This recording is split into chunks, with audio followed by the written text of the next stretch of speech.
Bienvenidos todos a Acuarios con Andanco. Debo afirmar que los mejores ciclados se realizan siempre con peces. Un acuario ciclado con ellos siempre resultará más productivo para la maduración del acuario que un ciclado vacío. Seguro que a muchos les sorprenderá esta afirmación, pero como siempre en el canal vamos a desmentir mitos. La primera cuestión que nos preguntamos quizás sea ¿y qué pasa con los peces? Pues allá vamos.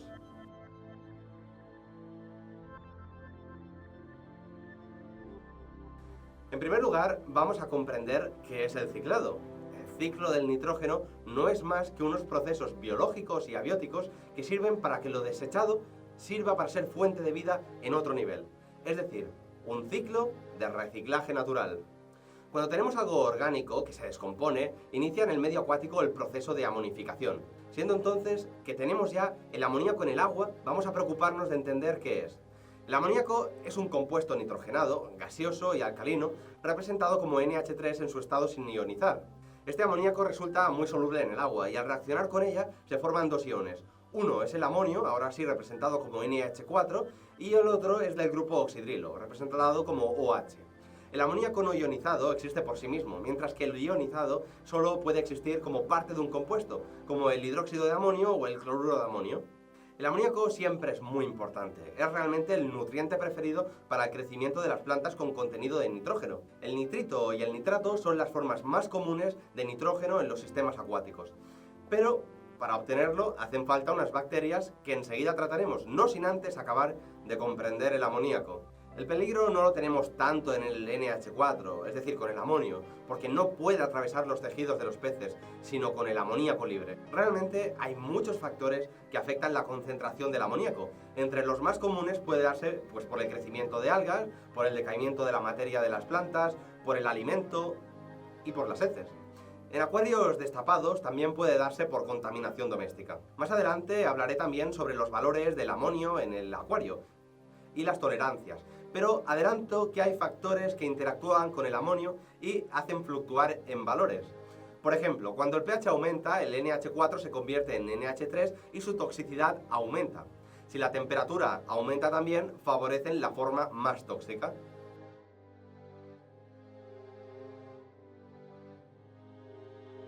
Ahora que ya comprendemos ese primer proceso de la amonificación y tenemos en el agua el NH3 y el NH4, entra en juego un segundo y necesario proceso. La nitrificación es la oxidación biológica del amonio al nitrito y del nitrito al nitrato. Este proceso realmente se divide en dos subprocesos distintos, pero consecutivos, llamados nitritación y nitratación. En la nitritación, la oxidación la realizan varios géneros de bacterias, entre las cuales tenemos las nitrosomonas y los nitrosococcus, que son organismos aerobios que utilizan el oxígeno molecular como receptor de electrones, como oxidante. Y no es que lo hagan por amor al arte, es que obtienen energía de ello. Para el segundo subproceso, la nitratación, las bacterias responsables de la oxidación son del género Nitrobacter. Y es a cambio de esta combinación de procesos, tanto la amonificación como la nitrificación, que el reciclaje del nitrógeno se completa y vuelve a un estado asimilable por las plantas. Y claro, es en este punto donde se dejan las cosas en el aire. Muchos lo hacen, pero hay un paso más en este ciclo, esencial.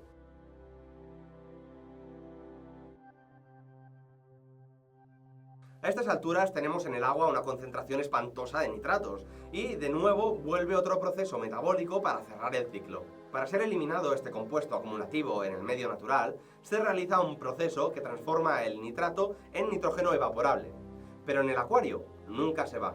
Dicho proceso no es más que una redox, nombre que recibe la reacción reducción-oxidación en que los electrones se transfieren entre los reactivos provocando un cambio en sus estados de oxidación a través de unos agentes. Por tanto, consigue que pase de nitratos a nitritos, a óxido nítrico, a óxido nitroso y a nitrógeno molecular.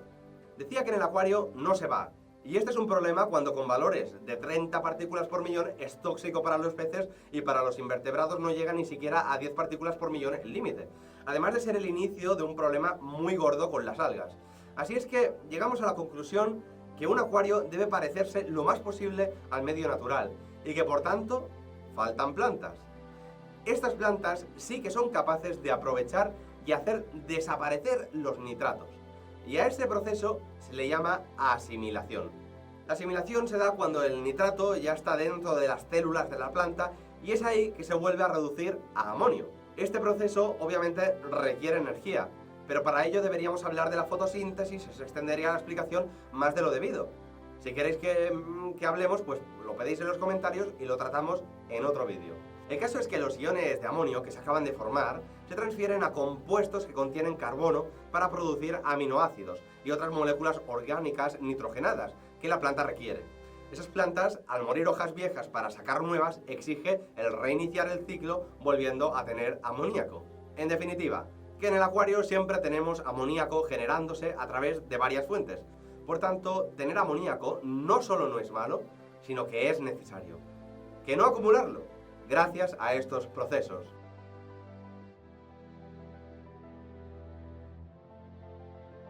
Pasamos entonces a la parte práctica.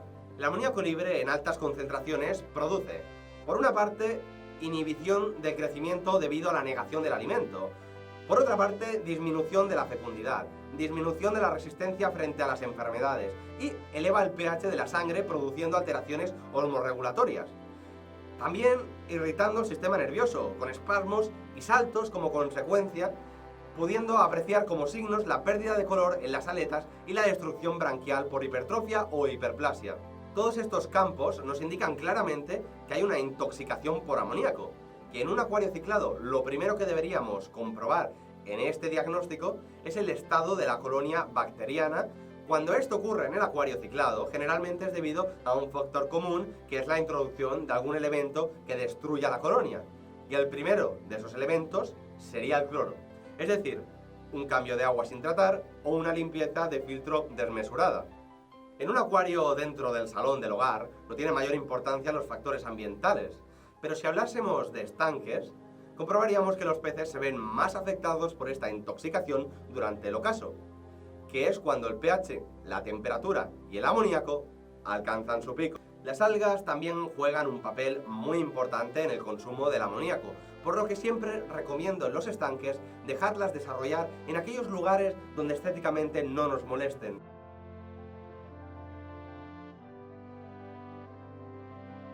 Estamos llegando ya al final de trayecto.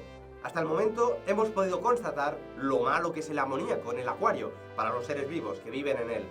Y en este instante en que uno se pregunta, ¿y entonces por qué afirma que hay que ciclar con peces? Para responder a esta cuestión debemos hablar de la tolerancia. La tolerancia fisiológica de los peces al amoníaco depende de los siguientes factores: tipo y tamaño del pez, estado general de salud, del exceso de anhídrico carbónico y déficit del oxígeno, y del equilibrio electroquímico. En las aguas naturales, la cantidad de amoníaco no supera los 0,1 miligramos litro. Ya con 0,2 a 0,5 miligramos litro se produce un aumento de la frecuencia respiratoria, eso que vemos que los peces boquean. Con 1 miligramos litros se produce la muerte, pero en determinadas circunstancias, algunos peces resisten hasta los 2 miligramos litro. El efecto tóxico puede confundirse con la falta de oxígeno o exceso de anhídrico carbónico, como podemos diferenciar una situación de otra. Pues cuanto menor sea el pH del agua, es decir, cuanto más ácida sea, mayor será la concentración radical de amonio no tóxico.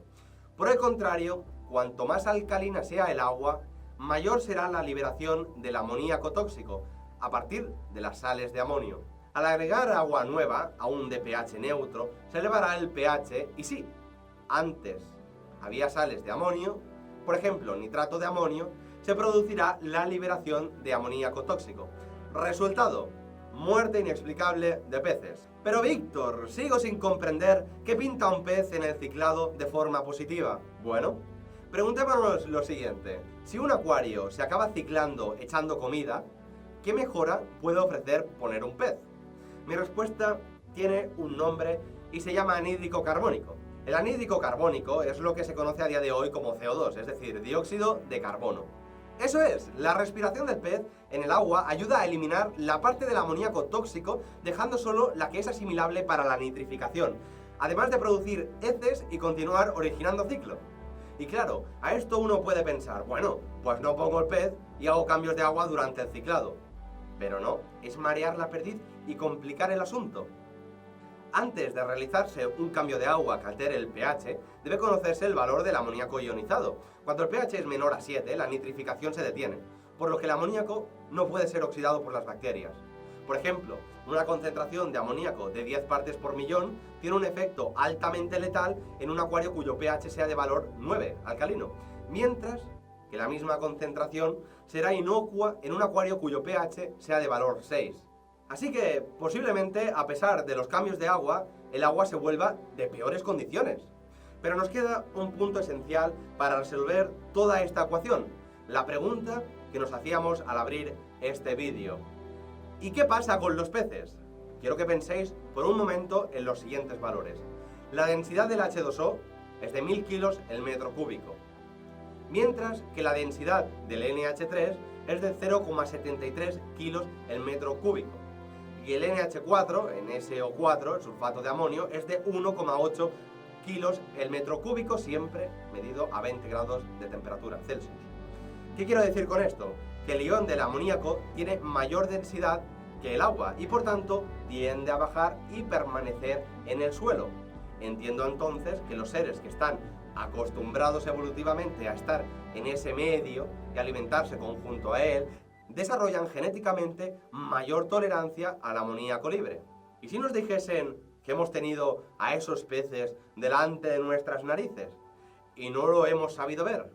Peces capaces de tolerar más de 0,2 miligramos litro, sin desarrollar ningún tipo de alteración fisiológica, ni de comportamiento, ni desarrollar patologías, ni acortar la vida. ¿Qué peces tenemos en estas condiciones en nuestros acuarios y estanques? Cyprinus carpio, también conocido como carpa común, y coridoras. Quiero que penséis por un momento en un estanque. Cerrar los ojos y pensar en un estanque. Un estanque cualquiera de los que estéis acostumbrados a ver. El típico al aire libre, sin filtración y con agua estancada, sin renovaciones periódicas, donde caen continuamente hojas de los árboles y todo lo orgánico que arrastre el viento. ¿Qué peces hay dentro viviendo? ¿Hay crías? La respuesta es clara. Sí, la función de reproducción es la reina de las funciones, pues si un animal se reproduce, es que tiene cubiertas el resto de funciones. Algo que sería incompatible si el amoníaco les afectara. Yo ciclo todos mis acuarios de este modo, del mismo modo que todos los expertos de la acuariofilia, antes de que aparezca el fenómeno YouTube, han realizado. Carpas que se hayan muerto por esto, 0 hasta el momento. Esto es Acuarios con el Blanco, tu canal de confianza.